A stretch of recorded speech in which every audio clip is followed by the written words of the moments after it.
আপনারা দেখছেন সব শিল্পীরা এখানে উপস্থিত। আমরা গানে গানে আজকে সারা ঢাকা ঘুরেছি। গানটা কি?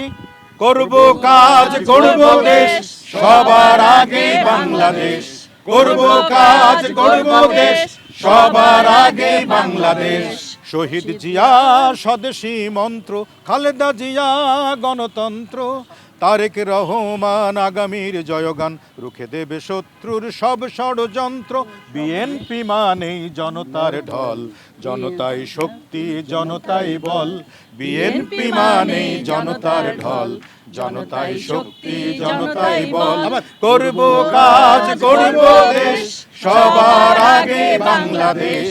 ওয়ালটন বিএলডিসি ফ্যান খরচ বাঁচে 65% পর্যন্ত। ওয়ালটন বিএলডিসি ফ্যান ছড়ায় স্বস্তির সবুজ হাওয়া। করব কাজ করব দেশ, সবার আগে বাংলাদেশ। আমরা সকাল থেকে আপনারা জানেন আজকে প্রচার প্রসারণার সর্বশেষ দিন। আগামীকাল সকাল পর্যন্ত প্রচার করা যাবে। বাংলাদেশের সমস্ত শিল্পী, সুরকার, গীতিকার, নাট্যশিল্পী, নৃত্যশিল্পী, অভিনয় শিল্পী, সাংস্কৃতিক মনা সকলেই মাঠে নেমে গেছে। আগামী 12 তারিখ নিয়ে আমাদের ঘুম খাওয়া হারাম হয়ে গেছে। সারা বাংলাদেশের মানুষ আজকে ঐক্যবদ্ধ। জনাব তারেক রহমানের বক্তব্যে, জনাব তারেক রহমানের ইস্তাহার ঘোষণায়, জনাব তারেক রহমানের 31 দফার সমস্ত কিছুতেই মানুষ আজ মুগ্ধ হয়েছে যে একমাত্র তারেক রহমান পক্ষে সম্ভব এই দেশকে সুস্থ শান্তিপূর্ণভাবে পরিচালনা করা। এবং তিনি বলেছেন ঐক্যবদ্ধভাবে সবাইকে নিয়ে এই দেশ তিনি পরিচালনা করতে চান, সবার সহযোগিতা তিনি কামনা করেছেন। সেই আলোকেই বাংলাদেশের সমস্ত সাংস্কৃতিক মনোমানুষ আজকে মাঠে নেমে ধানের শীষের পক্ষে ভোট চাচ্ছেন। সারাদিন ব্যাপী আপনারা জানেন এই নির্বাচন প্রক্রিয়া শুরু হওয়ার থেকে শুরু করেই আমরা সারা বাংলাদেশেই ধানের শীষের পক্ষে কাজ করছি।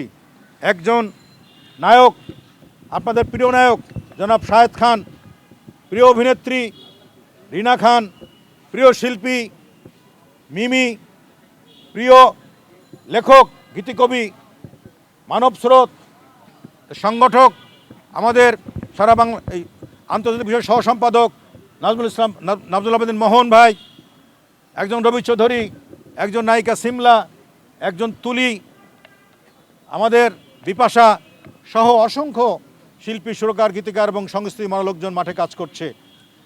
শুধু এখানে নয়, খণ্ড খণ্ডভাবে সারা বাংলাদেশে কাজ হচ্ছে। আমি গতকালও ছিলাম যশোরে, আমার মহেশপুর কোটচাঁদপুর এলাকা, সেখানেও মিটিং করে ভোর 5টায় আমি ঢাকায় এসেছি।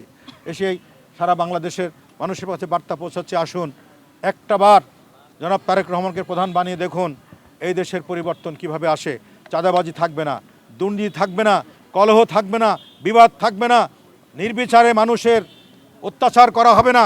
তিনি বারবারই বলছেন বাবার আদর্শ, মায়ের আদর্শ বুকে ধারণ করে আমি রাজনীতি করতে চাই, সাধারণ মানুষের উপকারের জন্য রাজনীতি করতে চাই, অর্থনৈতিক মুক্তি চাই, ভোট এবং ভাতের অধিকারের রাজনীতি করতে চাই।